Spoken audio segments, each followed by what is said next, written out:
¿Se escucha bien? Sí. Lo primero, bueno, pedir disculpas, ¿no? No ha podido venir Iván, es un problema, ha tenido un problema médico de última hora y no ha podido venir. Realmente a esta charla iba a venir yo, luego se tuvo que decir que iba a venir Iván, al final he venido yo. Pues, yo no podía por un tema de agenda, por un tema de proyectos, os explicaré un poquito los motivos y el porqué. Bueno, al final vengo ya a dar la charla. Si hubiera estado Iván, os hubiera dado a lo mejor un poco la charla más desde la parte empresarial, ¿no? Desde la parte empresarial, yo os la voy a dar desde un poco más desde la parte técnica, desde la parte del videojuego. Iván y yo somos socios en el estudio, los dos creamos el estudio, creamos el Gamez Studio. Él es un empresario de éxito dentro del mundo del videojuego y fuera del mundo del videojuego. Yo toda mi vida he estado unida al videojuego.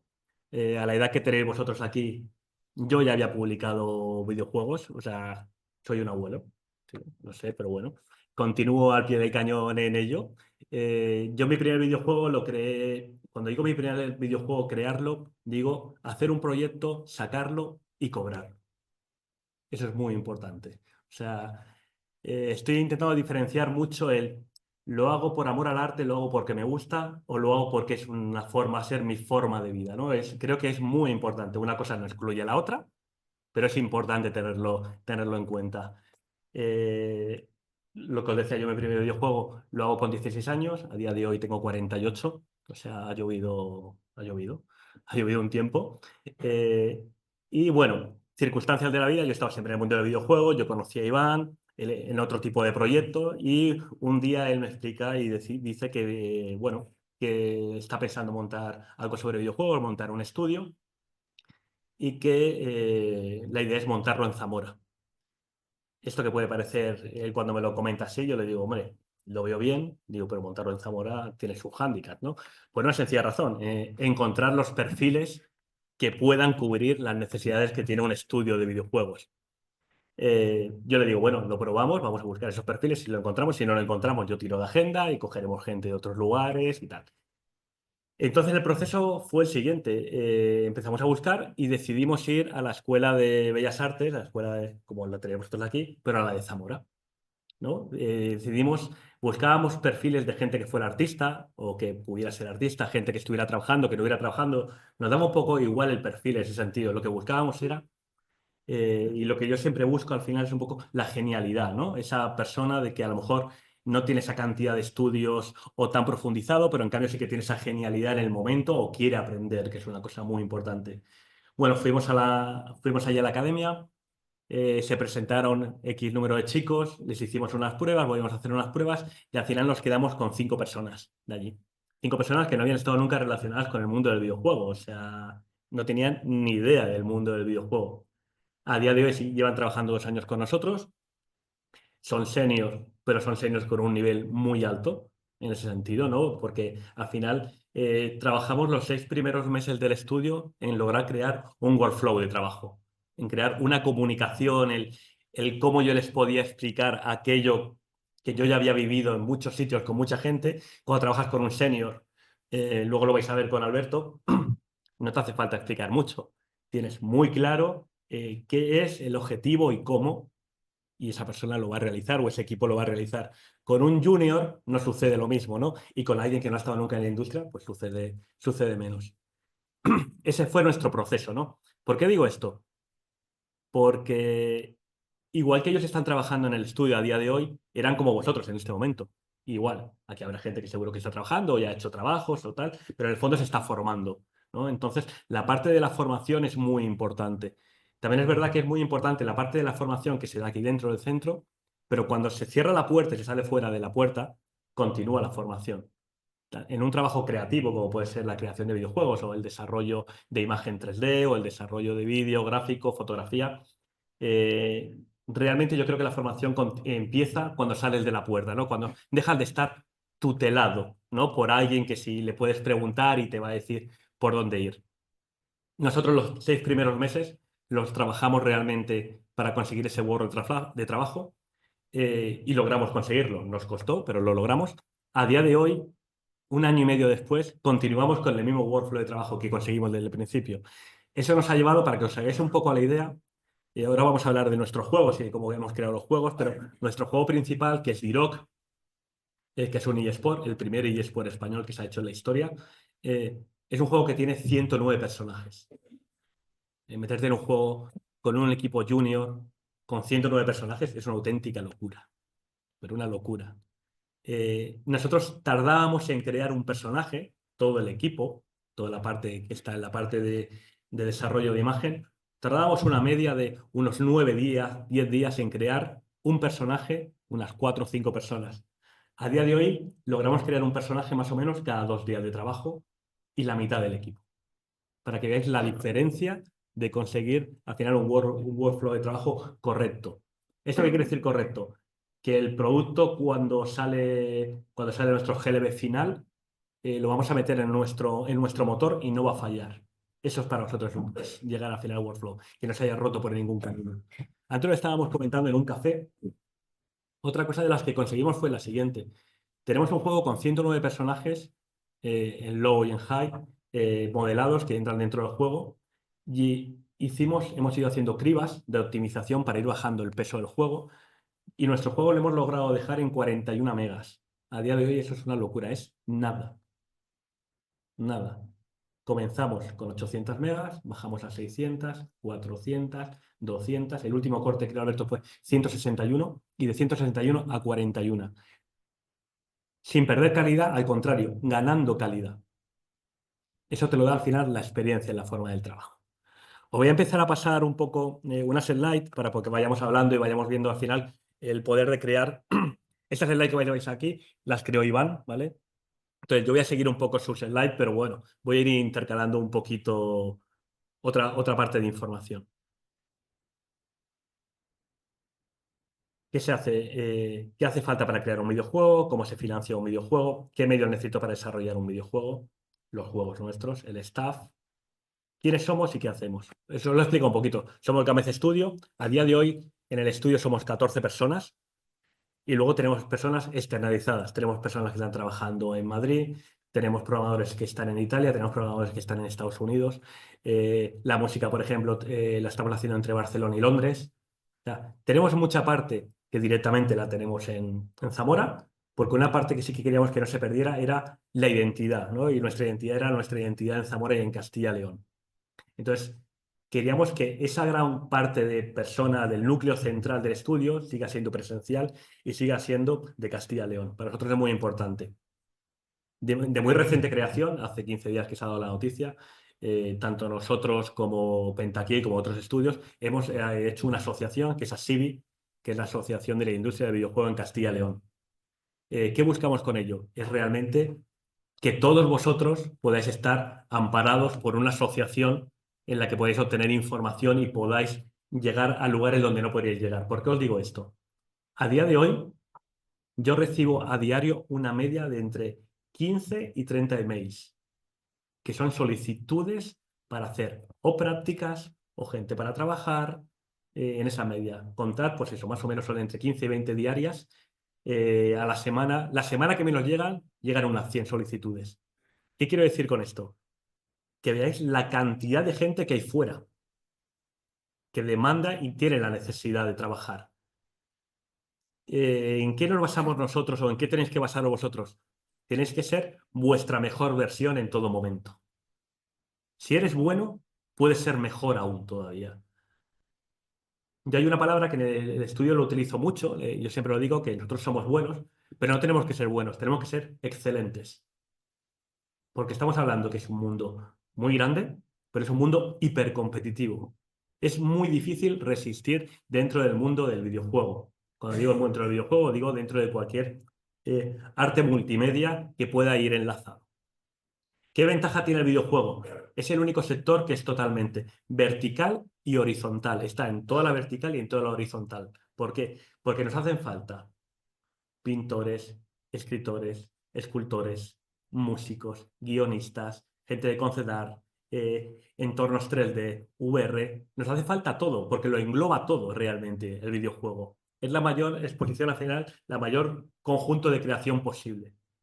Eso quiere decir que mucha gente que está aquí, que a lo mejor no esté pensando, yo es que mi sector no es el videojuego o estoy más enfocado hacia otro lugar, que no lo deje de lado. Contemos que el videojuego es la principal industria del mundo a día de hoy, por encima del cine. Y muy por encima, pero de mucho. Me parece que le superaba en 2.000 millones. Me parece que era la diferencia que había. Esto quiere decir que de aquí a 5 años la exposición es brutal. O sea, estamos ante el primer sector económico mundial. En España a día de hoy se facturan 2.200 millones anuales. Luego, dentro del videojuego hay esto que estoy viendo aquí. Esto son una parte de nuestro estudio, ¿vale? Estáis viendo una fotografía que es una parte de nuestro estudio. Bueno, aquí podéis ver un poco dependiendo por las zonas, veis un poco la maquinaria, ¿no? Pues trabajamos con eh, todo lo que está la tablet táctil para poder diseñar. Ya depende cada uno un poco lo que quiera. Aquí estáis viendo dividido. El estudio se divide en diferentes mesas, en diferentes sectores, dependiendo del proyecto. Intentamos que los proyectos sean individualizados, o sea, que trabajar por equipos. Que un equipo trabaje en un proyecto, otro trabaje en otro, otro trabaje en otro. Os voy a poner aquí, voy a poner todos estos puntos de un golpe y ahora los vamos a hablar. Aquí un poquito viene el concepto de cómo se crea un juego, ¿no? Lo primero es tener una idea. Eh, Ideas hay muchas y locas, muchísimas. Lo importante es que si sois un grupo y decidís hacer un juego o una novela, una historia visual o cualquier cosa que queréis hacer, podáis abarcar aquello que vosotros podéis hacer. Lo importante no es comenzar en algo, lo importante es acabarlo. Esto os lo digo porque en el mundo del videojuego sucede mucho. Voy a hacer un shooter en primera persona, en un real, que va a tener, bueno, 200 mapas y que va conectado vía multijugador para que haya luego una versión 50 contra uno. Olvidaros. O sea, técnicamente no lo podéis hacer.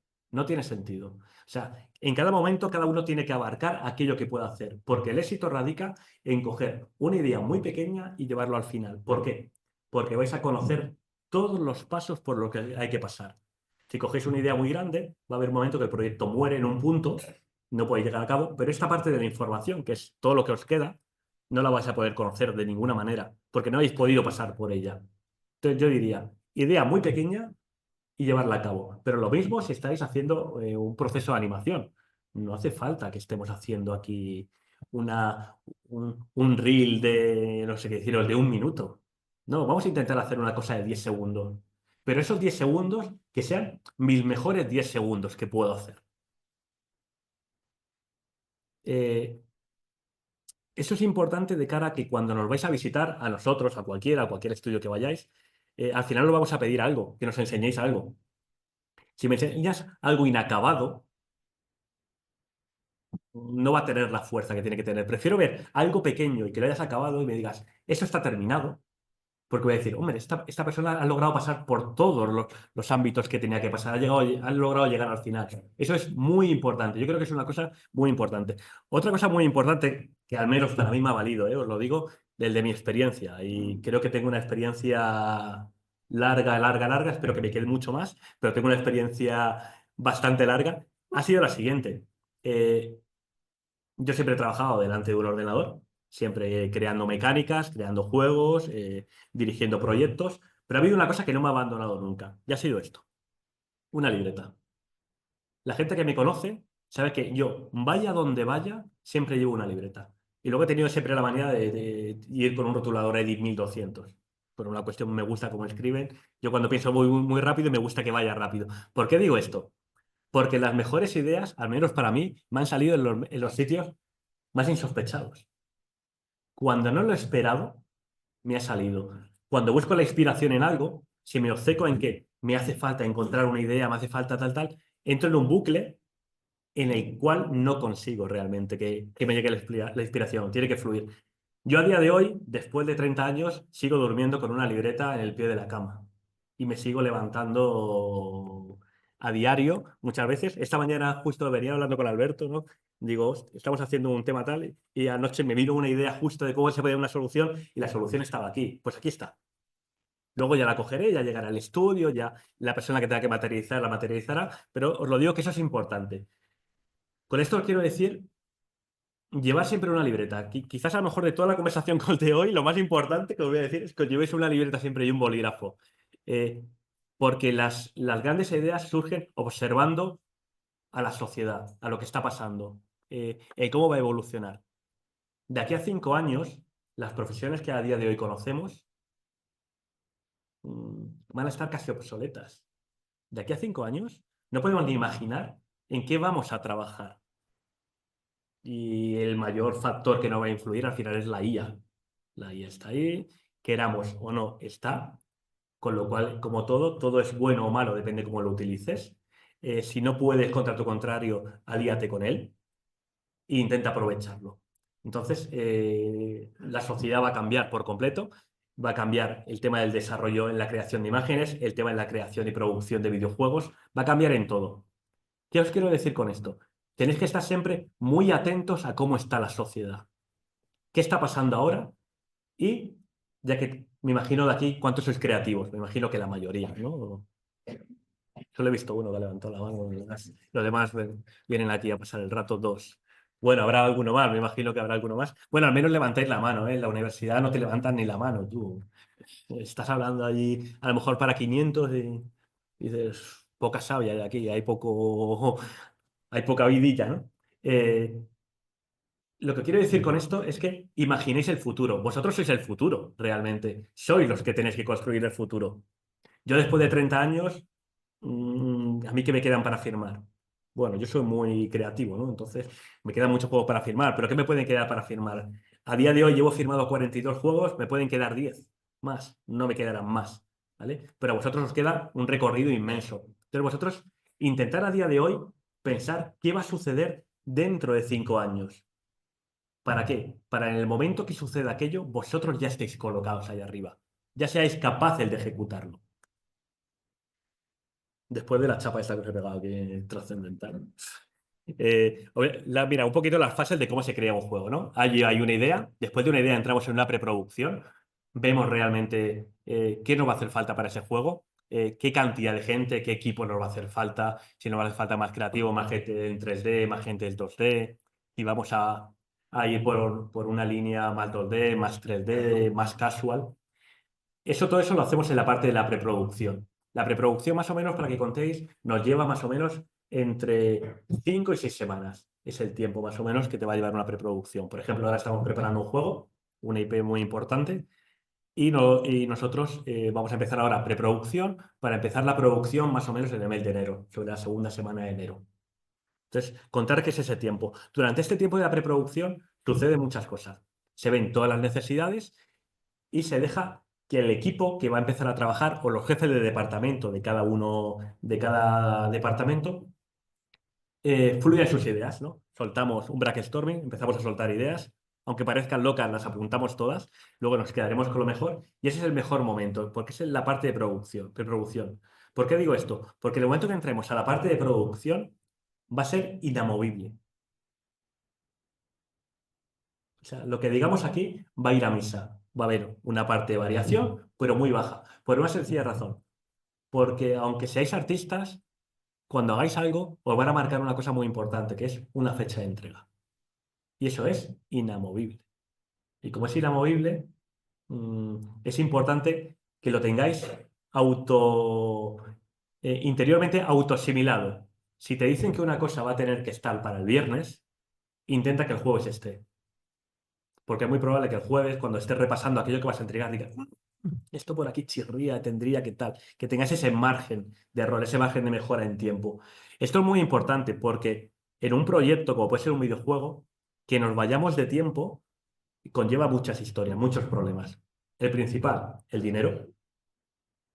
Cada vez que nos retrasamos una semana en un estudio de 14 personas, el retraso de una semana en un juego, podemos estar hablando que son entre 25.000 y 30.000 euros aproximadamente, para que os hagáis un poco a la idea.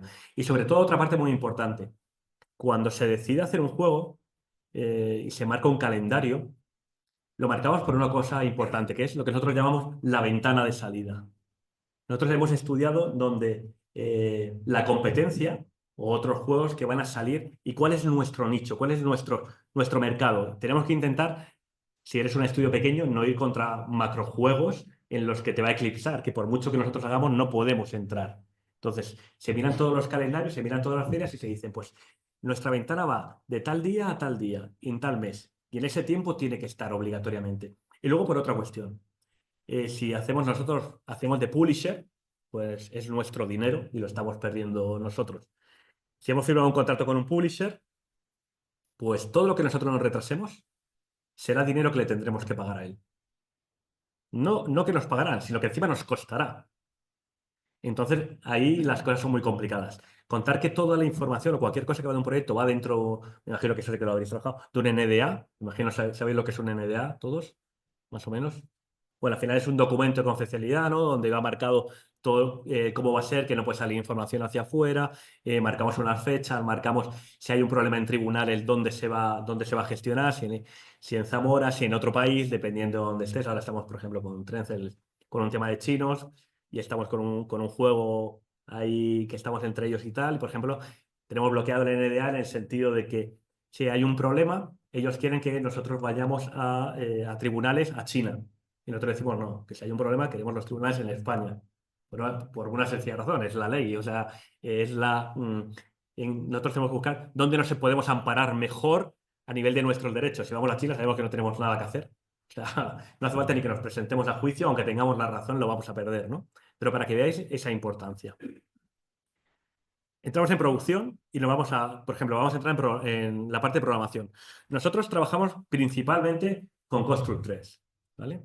Hay muchos motores, Unreal, Unity, Godot, Game RPG, o sea, hay un montón. O podríamos decir, hacemos nuestro propio motor. Hay mucha gente, hay una gente aquí de la Universidad de Burgos que están en el módulo de videojuegos que están haciendo un motor que está muy interesante. O podríamos ir y programar a pelo, como se hacía, como lo he hecho yo toda la vida en el origen, ibas línea a línea.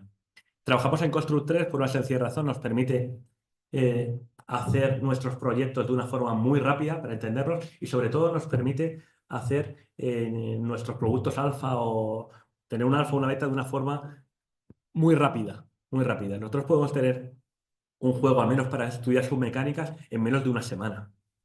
Eso en Unity o Unreal, olvídate. O sea, no hay ninguna posibilidad. Estás todavía abriendo Unity, ¿sabes? O compilándolo todavía, estar ahí esperando que aquello tire millas. Entonces, trabajamos al 95% con constructores. También es verdad que el motor te lo marca el proyecto en el que vayas a trabajar. Si vamos a hacer un juego tipo shooter en primera persona, hiperrealista, pues nos vamos a ir a Unreal. Lógico. O sea, era un poco lo que os decía al principio, ¿no? Dependiendo si tú puedes hacer ese proyecto, ¿no? Lo grande que sea, pues el motor lo eliges igual. A raíz de lo que se haya dicho en la preproducción, vas a elegir un tipo de motor o vas a elegir otro tipo de motor. En la parte de diseño, os digo cómo trabajamos nosotros.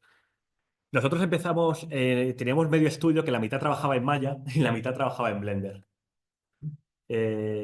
A día de hoy, el 100% trabaja en Blender y hemos desistido de Maya, aparte de por lo que tenemos que pagar por cada licencia, por la cantidad de problemas que teníamos para esa persona que trabajaba en Maya, su resultado, meterlo dentro de nuestro workflow de trabajo. Era increíble. Todo lo que teníamos que cambiar por el camino. Con Blender, ¿qué nos permite dentro de nuestro workflow? Bueno, primero que es un software completamente abierto, muy funcional, que se actualiza continuamente, en el cual hay 1 millón de plugins y en el cual, si hay algo que nos interesa que no existe, los programadores no lo pueden programar para nosotros. ¿Con esto qué podemos conseguir? Pues exportaciones de archivos que sean hiper pequeños, antes lo hablábamos, ¿no? Nosotros, por ejemplo, en Construct todos los personajes 3D los trabajamos en GLBs. ¿Vale? Los exportamos a GLBs y los trabajamos en GLBs. Ahora estamos trabajando con 4 animaciones. Para que os hagáis una idea, un personaje nuestro en GLB nos está pesando una media de 400K, 450K con todo. O sea, ¿esto cómo lo conseguimos? A base de optimización, optimización, optimización y en el momento de procesamiento, en la forma de salida. Si esto lo estuviéramos haciendo en otro tipo de motor, lo estuviéramos haciendo contra Unity y contra Unreal, pues lo que os digo, nuestro juego cada día de hoy pesa 41 megas, que es nada, que cuando se lo decimos a la gente se descojona y dice esto es imposible, pero es la realidad. Pues estaríamos hablando de 41 megas por un lado y a lo mejor por el otro lado 8 gigas, 9 gigas, 10 gigas aproximadamente. ¿Esto qué nos permite? Tú cuando haces un juego o cuando haces un vídeo, cuando haces cualquier cosa, tienes que lograr llegar al máximo de número de gente posible. Contra mayor sea tu proyecto o más necesidades tenga tu proyecto, te estás dejando un montón de nicho por debajo. Y no olvidéis que al final el nicho, la gente es dinero. Cada jugador que nos dejamos que no puede jugar a nuestro juego es un jugador que no va a ir a nuestro juego ni nos va a generar nada. Entonces tenemos que intentar que el abanico sea lo más amplio posible. ¿Cómo trabajamos nosotros? Blender, Photoshop o cualquier herramienta directamente del pack Adobe. Luego, para el tema de efectos, estamos utilizando Effects. Effects, no sé si alguien de aquí ha utilizado alguna vez. Es un programa que es libre, 100% libre, que te permite hacer efectos, todos los efectos que veis en LOL, cualquier tipo de estos juegos a día de hoy, se hacen con Effects. ¿Vale? Tú haces un efecto, haces el efecto, que podría ser como Blender, tiene una estructura muy parecida a Blender, diseñas el efecto y luego lo puedes exportar a muchísimos formatos, hasta JSON normal, y lo puedes utilizar. Eh, Hay poca gente que esté especializada en FX. Es una cosa muy interesante porque a día de hoy se está utilizando en muchísimos, muchísimos juegos. Es una herramienta que es gratuita. Si controlas Blender, lo vas a controlar rápidamente, que puedas tardar una semana en controlarlo, pero es muy fácil. Y a día de hoy es lo que te digo, lo podéis encontrar en LOL, en Dota, en multitud de juegos que se pueda dar. A nivel luego de todo lo que es concetar, una parte principal se hace, ¿no? Muchas veces se hace, depende un poco del creativo, ¿no? Hay mucha gente que trabaja en libreta, el primer boceto, la primera estructura la hace en boceta, hace el boceto y luego lo hace, voy a pasar todo esto para ir viendo y luego voy a explicar. Creo que por aquí había un poquito.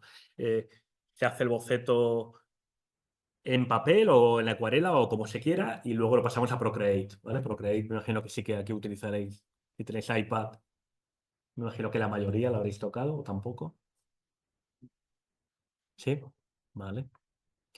Pues la mayoría, o a Procreate o a Photoshop. Al final son las dos estructuras, ¿no? Si te gusta mucho el tema pinceles y muy tal, pues te vas a ir a Procreate, pero bueno, esto es un poco como tal. Entonces, aquí vais a ver, os voy a enseñar simplemente, esto es un boceto eh, de dentro de nuestro juego de Diroc, de un mapa. Nuestro juego tiene múltiples mapas, ¿no? Para jugar. Lo que hacemos es que cuando hay un evento determinado, hacemos cosas determinadas para ese evento. Este es un mapa que se diseñó para Halloween, se diseñaron unos personajes, unas skins.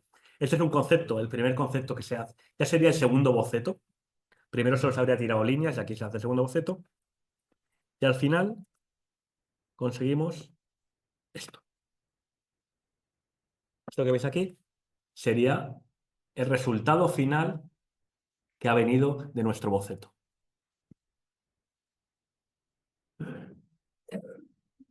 Vamos a ver el boceto.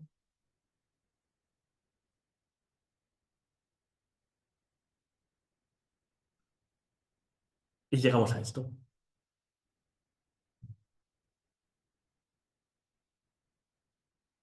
Nosotros aquí trabajamos de una forma que es... eh, todo esto que veis aquí todo es Blender. Todo. 100% Blender. Y luego lo que hacemos es que, aparte de iluminar, iluminamos con Blender y luego la imagen resultante nos la llevamos a Photoshop y le damos el último toque, ¿vale? El último toque ese de artista para conseguir pues, determinadas iluminaciones o cambiar determinadas historias o dar algún tipo de volumen un poco más acentuado. Aquí volvemos a lo mismo, ¿no? Aquí tendríamos como marcamos un poco un personaje, ¿no? Tiramos sus primeras líneas, marcamos un pantone de color, ¿vale? Por donde el artista lo ve. Eso no quiere decir que vaya a ser el resultado final 100%, pero sí que marcamos ya mucho la línea de por dónde tiene que ir. Ya tenemos una serie de paletas de color dibujadas y bueno, dibujamos el personaje en una posición y luego, como veis los perfiles, tal. Me imagino que esto sí que lo estáis haciendo, todos los que seáis dentro de arte, me imagino tal. El tema de conocer la anatomía también es muy importante. Aquí vais a ver que nuestro personaje en este juego, nosotros buscábamos una estética, que hay una estética muy cartoon, ¿no? ¿Vale? Pero era porque lo buscábamos realmente en el propio juego, nos detonaba que fuera muy cartoon. Bueno, pues aquí tendrías un poco lo que sería estructura y un poco aquí cómo quedaría el personaje.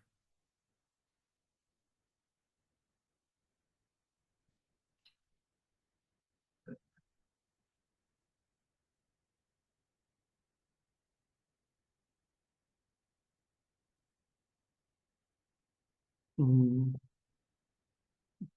Cuando tenemos todo, una parte importante que aquí hubo mucho trabajo fue el tema para la animación. Cómo animar todos estos personajes. Nosotros y creamos, dentro del flujo de trabajo, creamos una estructura de huesos que nos pudiera valer para todos los personajes, porque nos permitía ir muchísimo más alto, más rápido para el tema de hacer los movimientos. Entonces creamos una estructura de X huesos para que pudiéramos darle la movilidad y que pudiera encajar en todos nuestros personajes. De esa forma no teníamos que ir uno por uno creando la estructura de huesos, animando uno por uno, sino que realmente cuando ya lográbamos tener esa estructura de huesos, le podíamos lanzar a cualquier personaje que tuviéramos, eh, cualquier movimiento que ya tenemos prediseñado y automáticamente lo teníamos. Eso nos hace ganar la velocidad del rayo. A día de hoy nosotros estamos trabajando eh, con 4 animaciones por personaje. 2 ataques, 2 reposos por la situación que tiene y luego movemos con la cámara para que estén situados. Esto que veis aquí es para marcar una cosa. Dentro de la creación de un videojuego o la creación gráfica o de cualquier cosa, la importancia que tienen los equipos informáticos. Si no tienes un buen equipo, es muy difícil que obtengas un buen resultado. Muchas veces uno no puede tener un muy buen equipo en su casa, porque por desgracia a día de hoy un buen equipo vale muchísimo dinero y vosotros que estáis aquí lo sabéis, una buena gráfica te pega un palo tremendo, ¿no? Nosotros estuvimos en un evento hace poco, hace unos meses, y en el evento se nos quemaron 3 gráficas y casi nos da un suicidio allí, ¿no? Colectivo, pero bueno, son gajes del oficio, ¿no? Pero le quiero decir, cuesta muchísimo dinero. Yo siempre lo digo. Si te quieres dedicar a esto, a lo mejor interesa no salir 5 fines de semana y ahorrar un poco y tener un buen equipo. ¿El por qué? Porque aquello que tú vas a enseñar de tu trabajo lo vas a conseguir con un buen equipo. Puede ser muy bueno, pero si no tienes esas herramientas, aunque yo imagino que aquí en la escuela sí que os ofrece la posibilidad, ¿no? de poder hacer todo el tema de render o todo el tema de sacar contenido, os lo va a ofertar, ¿no? Pero creo que es una parte importante. Tenéis que contar que invertir en equipos que no os parezca que es como, "Jo, me he comprado un ordenador, me he comprado otro ordenador". No, es parte de vuestro trabajo, es vuestra herramienta de trabajo. Es como el que es camionero y se compra un mejor cabina de camión porque es su herramienta de trabajo. Aquí es lo mismo, ¿no? No escatiméis en ello. Hasta donde lleguéis, hasta donde podáis, pero no escatiméis en ello. Es muy, muy, muy importante. Aquí Iván puso esto de qué son los eSports. Me imagino que todos sabéis lo que son los eSports. Al final, los eSports lo están cambiando todo en este sentido, ¿no? El año que viene, por ejemplo, van a ser las primeras Olimpiadas eSports a nivel mundial. Nunca ha habido unas Olimpiadas, ¿vale? Nosotros nuestro juego lo tenemos finalista para que pueda ser un juego competitivo dentro de las Olimpiadas. Esto que puede sonar así es una locura. Nosotros nos metimos a hacer nuestro primer juego que fuera un eSport. Nadie en España se había atrevido a hacer un eSport jamás en la vida. Porque dentro de los videojuegos, un eSport es lo más complicado que hay. Por una sencilla razón. Tienes que lograr hacer un juego competitivo, que sea atractivo, que atraiga a la gente. Cuando es un juego muy competitivo, hay mucho hate detrás. Es muy complicado manejar a las comunidades, muy complicado. Y tiene que ser una cosa que sea a nivel mundial. Nosotros con Dirac lo hemos conseguido. Y luego el eSport, cuando es competitivo, tiene una cosa que es muy complicada, que es el tema, aquí vosotros no os va a abarcar tanto, si hay alguien que le guste programación, es el tema del multijugador. El que esto esté conectado continuamente a un servidor, que esté recibiendo datos, que esté mandando datos en cada partida en tiempo real, que no se pierda en un paquete, es una auténtica locura. Para que os hagáis una idea, nosotros hemos tenido que montar nuestro propio data center para poder dar servicio al juego, porque si no es imposible.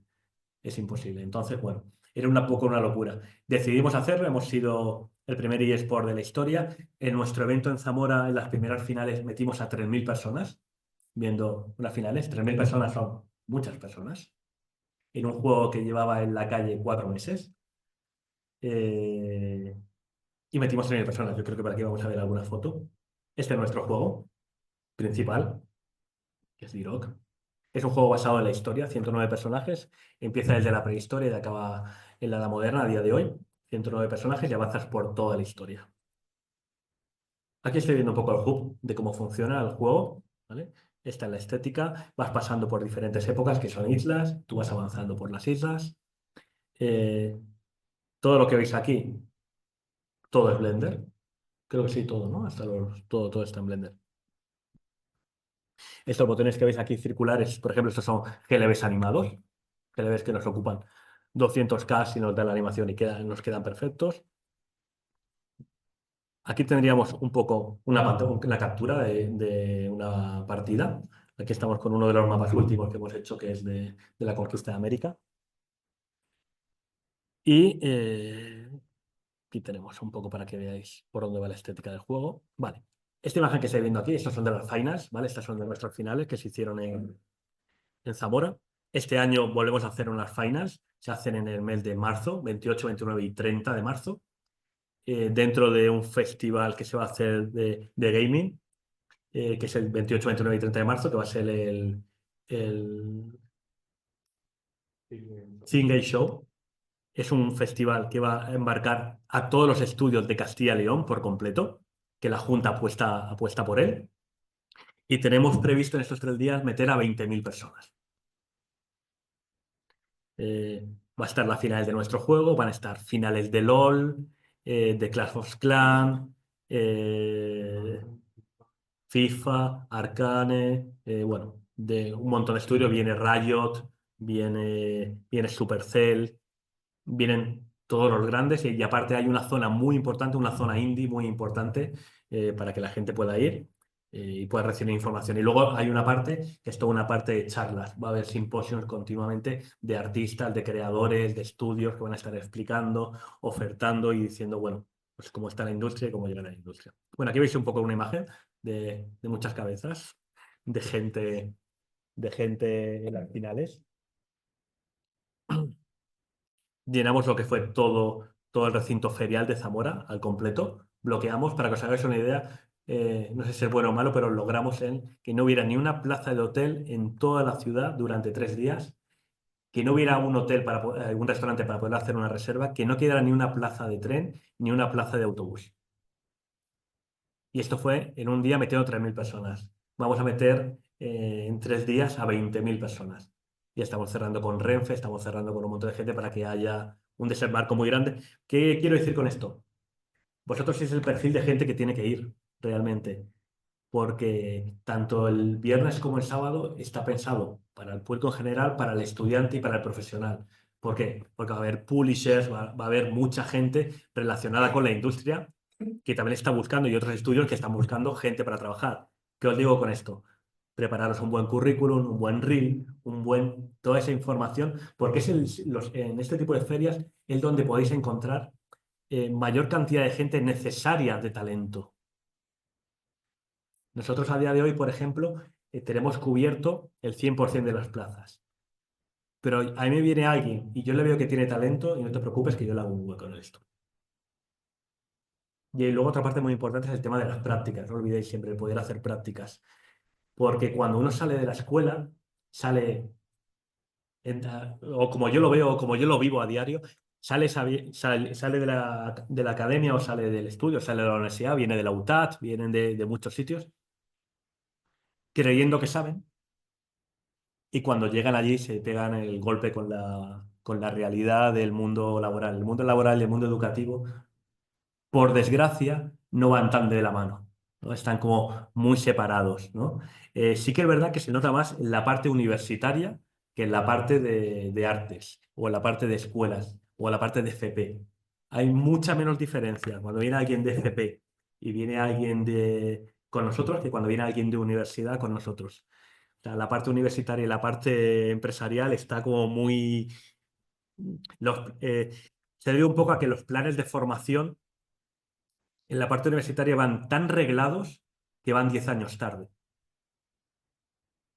Yo voy a la universidad a dar clases, ¿no? Entonces al final llegas allí y dices, este es el plan, ¿no? Y le dices, vale, chicos, este es el plan. Pues vale, ¿cómo es este el plan? Pues no, pues vamos a hacer esto.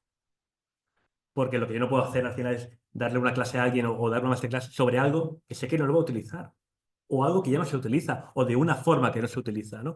Yo creo que eso aquí en la academia, aquí vosotros, no va a pasar tanto, porque bebe o mama de otra forma distinta a lo que es la parte educativa, la parte creativa, ¿no? Y creo que eso es importante. Nosotros con los chicos allí nos sucedió. Bueno, aquí veis una foto. Aquí está con algunos influencers que llevamos allí, que estaba Luzu, Estaba Carche, Papi Gaby, no veo la foto aquí, Susana, Luzu, ¿no? ¿Quién más había? Había más gente por aquí. Sudarne, bueno, unos cuantos.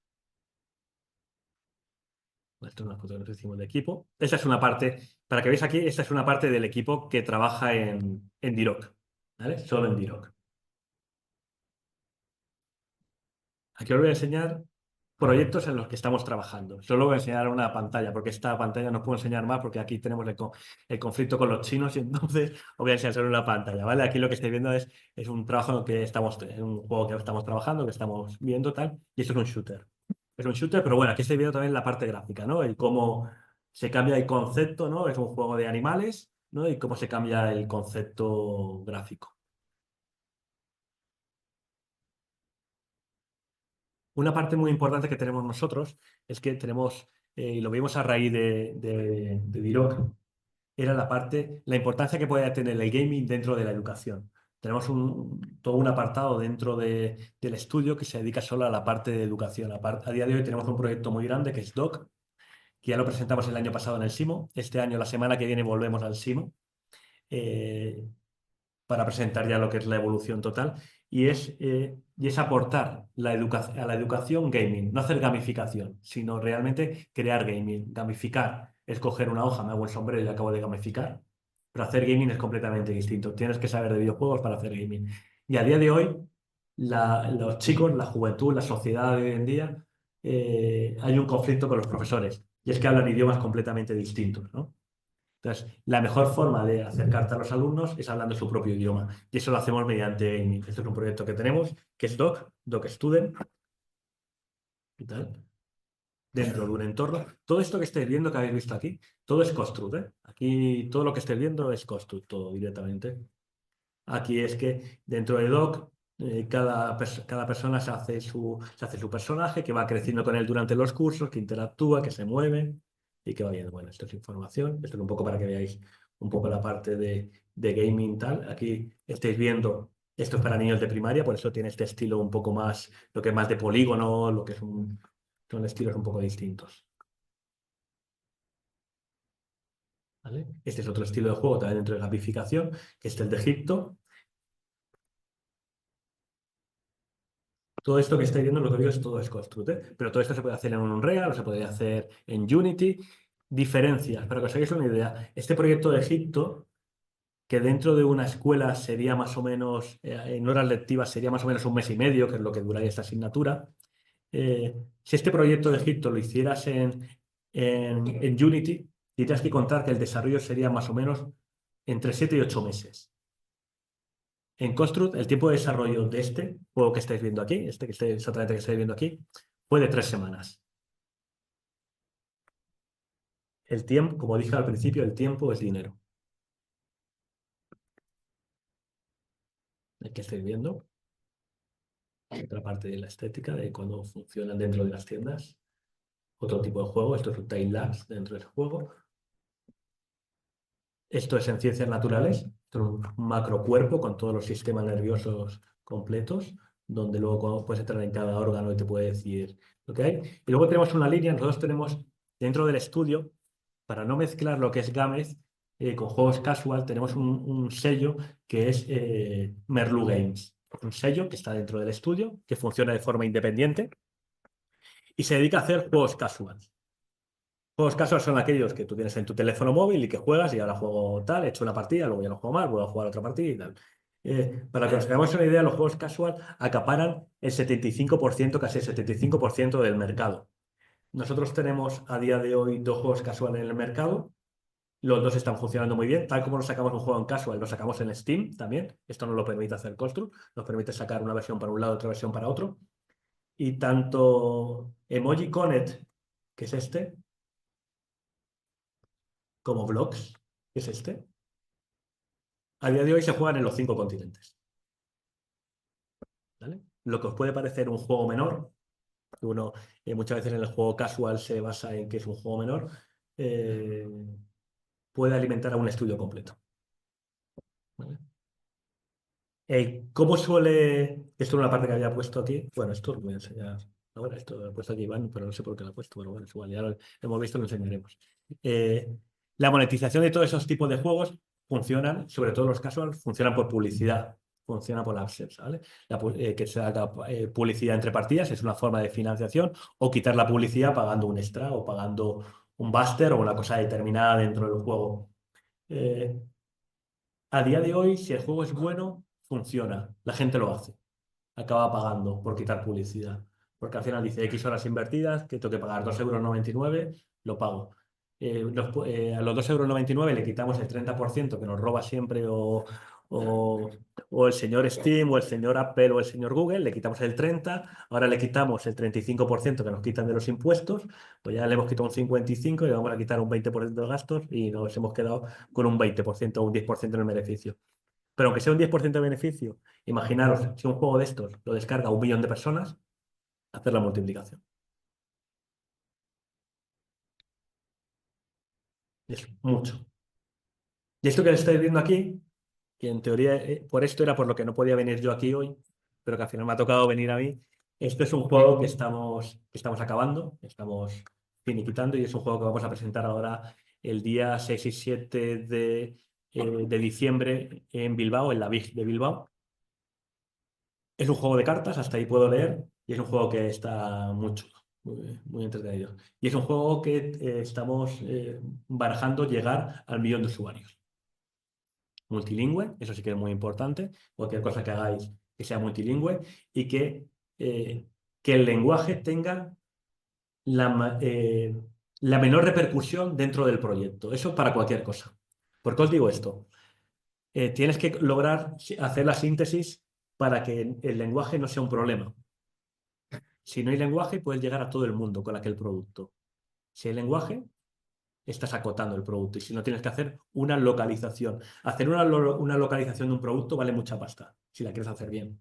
¿No? Si quieres irte a Google Translate de poner mesa table, pues ya está. Lo tienes hecho, ¿no? Pero hacer una buena localización es complicado. Entonces, ¿qué os diría? Pues esto, que penséis cómo llegar a mucha gente no poniendo trabas. Esto yo siempre lo digo en el estudio. Voy a mirar la hora porque ya es la hora casi. Yo siempre digo una cosa en el estudio, es cuando sacamos un juego o sacamos algo, una parte de un juego, hacemos algo, ¿no? A veces tendemos a decir, no, pero aquí le voy a poner esto de esta forma que gire, rote, tal. Y yo siempre le digo lo mismo. No nos compliquemos la vida a nosotros mismos. ¿Para qué voy a complicar la vida? ¿Es funcional? Sí. ¿Está bien? Sí. ¿Da buen resultado? Sí. El jugador que está al otro lado, esto que tú me estás diciendo, no lo ha visto nunca. No lo va a ver. Él va a ver lo que yo le presente. Si lo que yo le presento es correcto, le va a gustar. Entonces, muchas veces no le deis vueltas y vueltas y vueltas y vueltas y vueltas, ¿no? Que esto pasa mucho en los artistas, ¿no? Que cogen un tal y le das una vuelta, ¿no? Pero es que no lo se acaba nunca, no. Llega un momento que hay que decir, hasta aquí, pum, se acabó. Aquí os pongo un poquito, que este es nuestro staff, ¿vale? Aquí está Iván, que no ha podido venir, yo, Bartolomé, y nuestro director de eSports. Vale, aquí os dejo unos QRs que son de nuestros juegos, por si alguien quiere descargarse nuestros juegos, los tenéis aquí. ¿Y qué más os puedo contar? Bueno, eso sí que es importante. Este es el QR de nuestras redes sociales. Os diría que nos siguierais. Cuando tenemos ofertas de trabajo, ofertas de proyecto o simplemente que tenéis un proyecto en mente y nos lo queréis presentar. Nosotros firmamos un NDA con vosotros para que no tal, y a lo mejor cuadra. O, por ejemplo, muchas veces pasa a decir, oye, este proyecto a nosotros no nos cuadra, pero bajo nuestra experiencia, bajo mi experiencia, yo te voy a ayudar. Toda la información que te haga falta, escríbeme. Esto se lo digo a mucha gente y mucha gente escribe. Tú escríbeme, pregúntame, tengo una duda, ¿cómo harías esto? ¿Cómo tal? Escribirnos. Porque al final eh, hay que devolver aquello que la gente te ha dado, ¿no? Yo cuando comencé no me podían dar nada porque no había industria.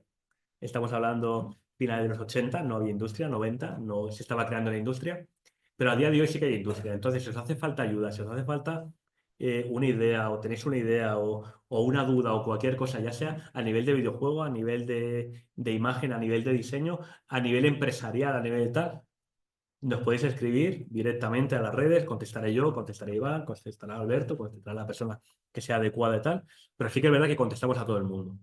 Y lo mismo digo el tema de mandar currículos. No tengáis miedo en mandar currículos a nadie. Y hasta aquí, más o menos.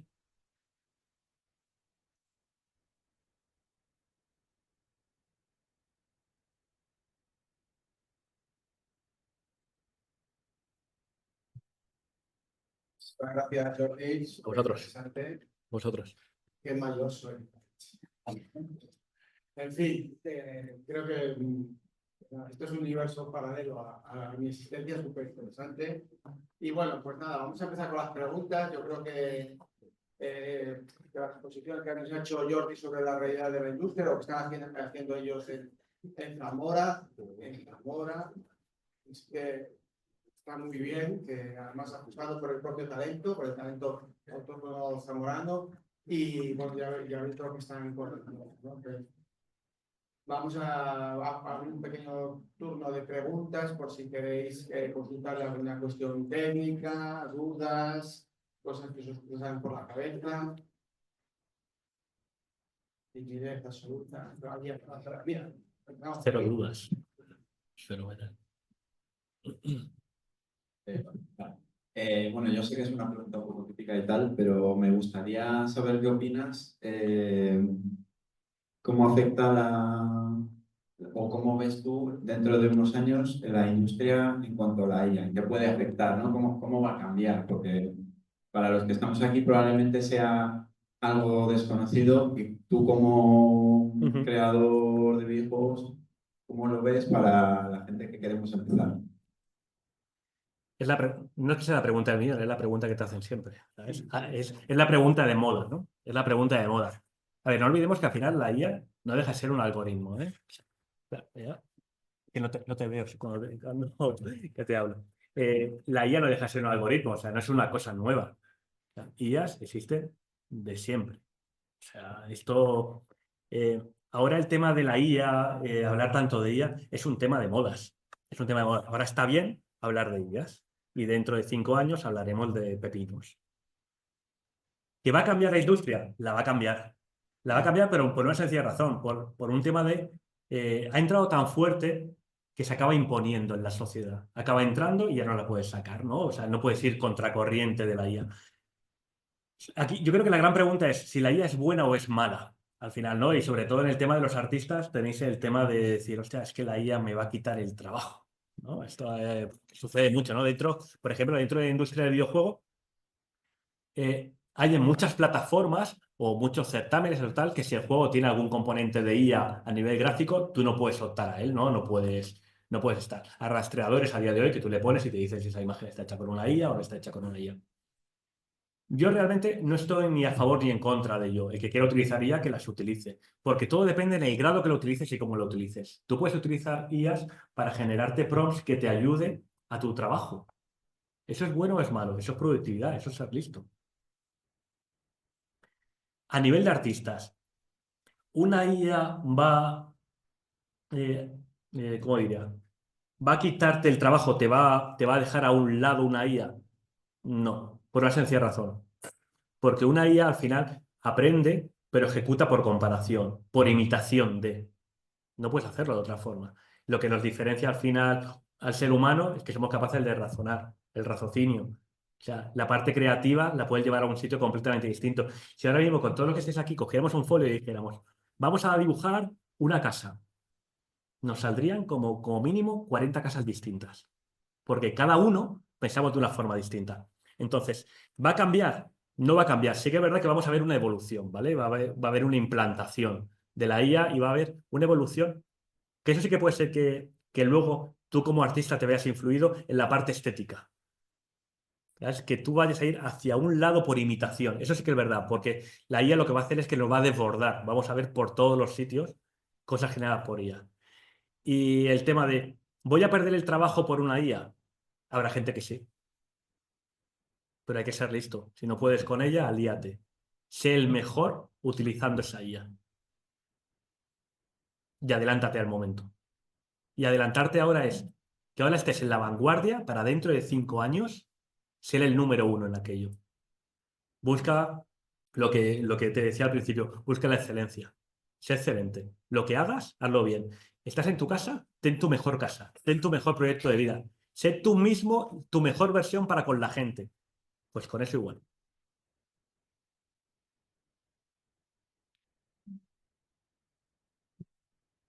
¿Te ves? Hola, buenos días. Y tenía dos preguntas. La primera es que nos has hablado del workflow y como estamos viendo parte de eso también en clase, queríamos preguntarte qué programa utilizáis para el pipeline, para toda esta parte de preproducción que habláis y luego todo el manejo de assets. Si os lo habéis hecho vosotros, es el Autodesk, ShotGrid, ¿no? Lo que se llama antes. Sí. Esa es la primera. Y luego que nos hables un poco sobre el guión de videojuegos, que es bastante peculiar también. Bueno, es que esos son. La segunda parte sería una charla completa, ¿sabes? De guión de videojuego. Claro, antes de llegar al videojuego, al final has tenido que hacer un desarrollo, ¿no? ¿Sabes? Del lore, ¿no? O técnicamente lo que sería el lore del juego. Te voy a ir primero por la primera. Al final, para organizar un videojuego, lo haces con un flowchart, completamente. O sea, yo sigo siendo de la vieja escuela, ¿eh? Soy de la escuela de pizarra de rotulador. Me encanta. O mesas completas de folios o papel, aunque suene mal, el papel de cuando vas al típico comedor, estos, los restaurantes, estos que ponen el papel en mesas corridas, pues esto, ¿no? De coger rollo, pum, pum, pum, pum. Porque a mí personalmente, me hace falta visualizarlo. Me hace falta tenerlo ahí y visualizarlo. Yo cuando tengo una idea o cuando hago una estructura, hago la estructura, la dejo ahí y no la vuelvo a mirar como mínimo hasta 7 días después. Vuelvo, la miro, si la veo correcta, y la vuelvo a dejar otros 7 días. Por una sencilla razón, porque es la forma de, cuando me alejo de ella, si vuelvo y no veo nada erróneo, quiere decir que está bastante bien enfocado. Y cuando vuelvo otra vez y no veo nada erróneo, es que ya está bien. Entonces yo trabajo de esa forma. Visualizo, todo lo visualizo, por eso el tema de las libretas, ¿no? El tema del organigrama. Hago un organigrama y sobre ese organigrama luego vamos estructurando y vamos viendo a él. Pero yo soy de la idea de trabajar así. Hay muchas herramientas, a día de hoy, si quieres, para tal. Pero yo sigo creyendo que para tener esa visualización total del proyecto en la mente, que tú mires hacia arriba y lo veas, que es como yo menos trabajo, ¿no? Yo miro una pizarra, pero luego ya me voy a la calle, me siento en una terraza y habrá gente que dirá, el tío este que está mirando tal. No, yo tengo ahí mi dibujo que ya lo tengo en la mente y estoy trabajando sobre el dibujo. Entonces, yo te diría personalmente que trabajaras así. Es mucho más fácil, es mucho más humano. En el momento que tú lo trabajas mediante una aplicación, que luego se trabaja para poder hacer un seguimiento, ¿vale? Una cosa es tal y otra es el seguimiento. Si tú te lo proyectas todo en una aplicación, has perdido una parte importante de la creatividad, porque estás trabajando con la aplicación y cómo él lo recoloca. No lo has hecho tú. Esto es como cuando estudiabas. Yo tengo a mi hija ahora de 9 años estudiando las tablas de multiplicar, ¿no? Estamos ahí con la pelea de la tabla del 7, 7 por 7, 49, hija. Y ahí nos cortamos siempre en el 7, ¿no? Entonces, ¿cómo se lo hago? Enseñándole trucos, ¿no? Pues mira, nos hacemos un cuadrante, empiezas aquí, pones el 0, el 1, el 2, tal, tal, ahora lo haces al revés y verás qué te da, para que visualice. Es importante el visualizar, ¿vale? Y en la parte creativa es muy importante el visualizar. Y la otra pregunta era de el guión, ¿vale? El tema del lore. Eso es un tema complicado, ¿eh? Porque además la parte del guión, el guión se parece mucho al guión cinematográfico, ¿eh? Un guión de un juego y un guión cinematográfico se parece muchísimo. Lo primero al final es crearte una esqueleta. Cuando ya tienes el lore, que creas una esqueleta total y marcarte los puntos importantes. Es importante que tengas el inicio, el nudo y el desenlace. Y a raíz de ahí, ir viendo. Dependiendo del juego, hay juegos que no tienen. Porque si tienes un guión es porque vas a tener un juego con una línea narrativa importante. Entonces, la parte de la mecánica tendrá importancia, pero la parte narrativa está por encima de la mecánica. En cambio, los juegos que tienen menos lore, la mecánica está por encima de la narrativa. Hay juegos que no tienen. Por ejemplo, este último juego que hemos visto tiene un lore muy marcado porque nos lo da el propio juego. Entonces no tenemos que crear el lore, entonces nos tenemos que basar en la mecánica. Si me dices, ¿dónde radica el éxito? ¿En la mecánica o en la narrativa? En la mecánica. A lo mejor yo porque soy un enamorado de las mecánicas y me considero que soy muy bueno haciendo mecánicas. Pero en la mecánica lo es todo. ¿Dónde no lo es todo? Si te estás haciendo una novela visual, por ejemplo. o un juego donde tenga mucho peso el tal. No todo el mundo está preparado para estar dentro del mundo del videojuego y hacer guiones o hacer la narrativa. Hay que ser muy bueno. Yo a esa gente me quito el sombrero porque hay que ser muy bueno. Si te gusta esa parte, si te gusta escribir, si te gusta ser tal, tienes un nicho muy importante porque no hay tanta gente. Y buena menos. Y en Castilla y León, yo creo que no me sobran dedos de una mano. Nada. ¿Más preguntas? Yo quería hacer una pregunta sobre el modelado de personajes, porque he visto que los modelos de los personajes que salían en los menús Ujú, tenían como mucha carga geométrica ujú. y se hace, supongo, en ZBrush, como he visto, y luego la retopolización se hace a partir de un ZBMesh y se exporta a Blender, o se hace una retopolización del High Poly en Blender, adecuándolo y optimizando la geometría. Se hace todo en Blender, pero mira, para la pregunta técnica 100% de eso te voy a poner un profesional de esto, para que veas.